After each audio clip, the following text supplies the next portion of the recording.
انسان کو اللہ تعالیٰ نے سینہ دیا ہے اور اس میں دل دیا ہے، اور دل دھڑکن رکھتا ہے، اور دل اتنی دیر تک دل ہوتا ہے جب تک اس میں احساس ہوتا ہے،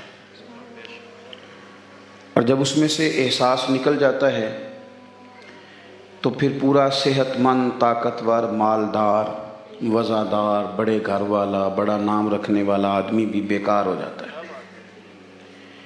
احساسات جو ہوتے ہیں وہ معاشرے کو خوشبودار رکھتے ہیں، اور جب سوسائٹی اور معاشرہ گھٹن کا شکار ہونے لگتا ہے اور لوگوں کے رویے اور دل ایک دوسرے کے بارے میں سخت ہونے لگتے ہیں، اور مختلف قسم کی چیزیں اپنے دل میں اور اپنے سینے میں سما کر لوگ ایک دوسرے کے بارے میں اپنی بدگمانیوں کو عروج دے لیتے ہیں، تو پھر آہستہ آہستہ محسوس ہوتا ہے کہ معاشرے میں دھڑکنیں نہیں چل رہی، نوٹ چل رہے ہیں۔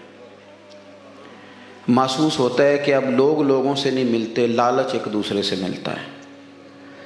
پھر وہ سوسائٹی میں ماحول اس طرح کا بن جاتا ہے اور معاشرہ اس طرح کا تشکیل پاتا ہے اور قومیں اس طرح ترتیب پاتی ہیں کہ کوئی کام بھی بغیر ذاتی ضرورت کے، بغیر ذاتی لالچ کے ہوتا نہیں۔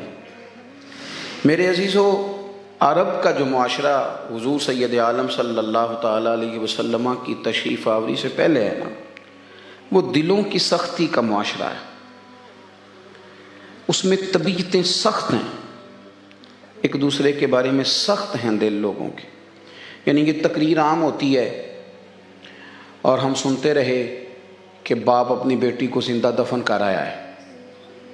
ایک واقعہ ہمارے زمانے میں خدا نہ خواستہ یہ کچھ عرصہ پہلے ہوا، لیکن اس نے پوری قوم کو ہلا کے رکھ دیا۔ یعنی لوگ تصویریں دیکھ کے روتے رہے۔ گھر والوں کی پوزیشن گھروں میں عورتوں کی اس طرح کی تھی کہ وہ کہتی تھی فوٹو سامنے نہ آئے دل کانپتا ہے۔ یہ ایک واقعہ، اور پھر خدا جانے وہ شخص نفسیاتی مریض ہے یا کس طرح کا وہ بندہ ہے، کیا اس کا دل پتھر ہو گیا، کس طرح اس نے یہ کام کیا اور کس طرح کر دیا، ابھی تک سمجھ نہیں آتی باپ کیسے کر سکتا ہے۔ لوگ تفصیل جاننا چاہتے ہیں۔ میرے بھائی، یہ آج ایک بات ہوئی تو دنیا اپنی ٹانگوں پہ کھڑی نہیں ہو پا رہی، لڑکھڑاتے ہیں وجود۔ اور عرب کے اندر ہر بندہ یہ کام کرتا ہے، بچی کو لے جاتا ہے۔ زندہ درگور کرنے کا معنی سنیں کیا ہے؟ یعنی لفظ ہم سن لیتے ہیں، تقریر ہو گئی پھر ختم ہو گئی۔ زندہ درگور کرنے کا معنی ہے کہ بچی کو مارتے ہی نہیں تھے، ویسے ہی دفن کراتے تھے۔ کب اس کی سانسیں ٹوٹی ہیں، کب اس کا دم گھٹا ہے، کب وہ گئی ہے۔ یہ سخت گیر لوگوں کا معاشرہ۔ اہل عرب کے اندر تاریخ ہمیں یہ بھی بتاتی ہے کہ جب انہیں پیاس لگتی تھی نا، تو اتنے بعض لوگ سخت تھے کہ گھوڑے اور اونٹ کو نیزہ مارتے تھے، اور خون نکلتا تھا تو پی کے پیاس بجھا لیتے تھے۔ یہ طبیعتیں ایک وقت لگتا ہے وہ سخت ہو جاتی ہیں۔ اپنے مفاد کے لیے وہ شخص سفر کرتا تھا، کسی کا نہیں مفاد دیکھتا تھا۔ اللہ تعالیٰ نے نا رسول کریم کو جو دل دے کے بھیجا نا، وہ قلب نور ہے۔ ہم نہ ایک زمانے تک یہ بات سنتے تھے، جب تک قرآن و سنت سے شغف نہیں تھا، تو کہتے تھے یہ شاعر کا تخیل ہے۔ بلکہ گھر کے اندر اگر کبھی اماں یہ جملہ بولتی تھی تو ابا کہتا تھا دیکھو نا بات ہی ہے نا، کر لیں۔ یعنی اماں کہتی تھی کہ بیٹا روٹی کھا لے تو میرا بھی پیٹ بھر گیا، میرے پتر کھا لی ممی رج گئی ہے۔ تو لوگ کہتے ہیں یہ شاعرانہ بات ہے، اس طرح کس طرح ہو سکتا ہے کہ بیٹا روٹی کھائے اور اماں کا پیٹ بھر جائے، اور بیٹا تکلیف میں اور باپ کو پتہ چل جائے، یہ کیسے ہو سکتا ہے؟ لیکن پھر اس تصور کو قرآن مجید نے صداقت کی روشنی عطا کی، اور قرآن پاک نے اس پر حرف تصدیق ثبت فرمائی۔ فرمایا ایسا ہوتا ہے کہ ایک کو تکلیف ہو تو دوسرا بے چین ہو۔ کس طرح ہوتا ہے؟ فرمایا لقد جاءکم رسول من انفسکم، ہم نے تمہیں میں سے تمہیں ایک رسول دیے، عزیز علیہ ما عنتم، تم اگر مشکل میں پڑ جاؤ نا، ذرا صرف ترجمہ قرآن پاک کا، رب فرماتے ہیں تم مشکل میں پڑو تو میرے محبوب کو تکلیف ہوتی ہے، گراں گزرتا ہے، حضور کی طبیعت مبارکہ پر بوجھ بنتا ہے کہ میرا امتی مشقت میں کیوں؟ حریص علیکم، وہ تمہاری بھلائی چاہنے میں جلدی کرتے ہیں۔ وہ جلدی جلدی امت کو بھلائی پہنچانا چاہتے ہیں. وَبِالْمُؤْمِنِينَ رَؤُوفٌ رَحِيمٌ، وہ مومنوں پہ رؤوف بھی ہیں اور رحیم بھی ہیں.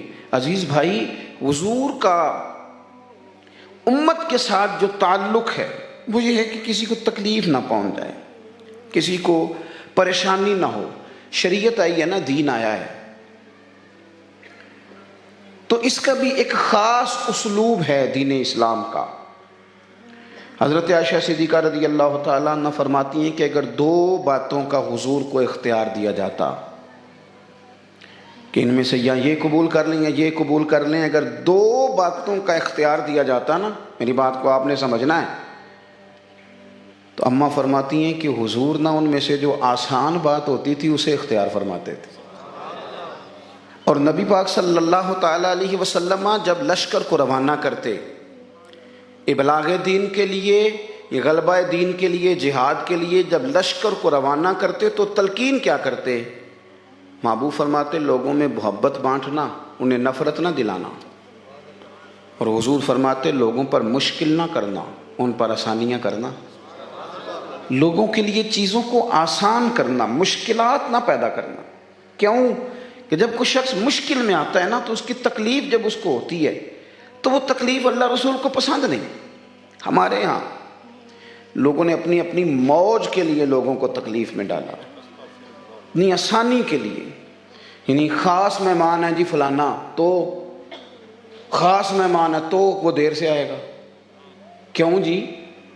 خاص مہمان کا کیا مطلب ہوتا ہے؟ میں اس معاملے میں بڑا پیچھے رہ گیا ہوں خاص بننے میں کہ میں جلدی آ جاتا ہوں ہر جگہ. یہاں بھی عصر کے بعد ہی آ گیا تھا. یہ بڑا مشکل ہو جاتا ہے. کئی لوگ مجھے کہتے ہیں تسی آ بھی گئے ہو، میں کیا مینوں تسی ویلا سمجھ لو نا، اس کو کام کوئی نہیں. یعنی بہت سارے لوگ یہ سوال پوچھتے ہیں کہ آپ آ بھی گئے یا آپ کو کام نہیں تھا. میں کہتا ہوں کہ 10 دفعہ جو کوئی بندہ فون کرے گا کہاں پہنچ گئے کہاں پہنچ گئے، پھر ایک طرف محفل جاری ہے، دوسری طرف وہ بیچارہ سڑک پہ کھڑا ہے کہ صاحب آئے نہیں، اور پھر وہ پانی تلاش کر رہا ہے، پھر وہ چائے تلاش کر رہا ہے. تو اس کو بھی تھوڑی آسانی ہو جائے، تھوڑا سا نا، جس حد تک ممکن ہو، جس حد تک ہم نے نا کچھ چیزیں ایسی پیدا کر لیں اور بلا وجہ کر لی ہیں، خود بھی پریشان ہے، سامنے والے بھی پریشان ہیں. مثلا کیا اس میں ہو جائے گا؟ لوگوں کے لیے اگر آسانی کی جائے اور دل کسی کے بارے میں نرم کیا جائے، یعنی ایک ذہن یہ بھی بنایا جا سکتا ہے کہ دیکھو جناب فلانا بندہ کتنا بڑا دنیا دار ہے، اس نے ٹائم دیا تھا اور وہ دیر سے آیا، کیا سمجھتا ہے اپنے آپ کو. اور ایک یہ بھی کہا جا سکتا ہے کہ سفر عذاب کا ٹکڑا ہے، اس میں مشکل بھی آ سکتی ہے. اچھے گمان کریں گے لوگوں کے بارے میں، دل نرم ہو جائیں گے. نبی پاک صلی اللہ تعالیٰ علیہ وسلم نا نرم دلی کو پسند فرماتے، حضور نرم رویے کو محبوب رکھتے.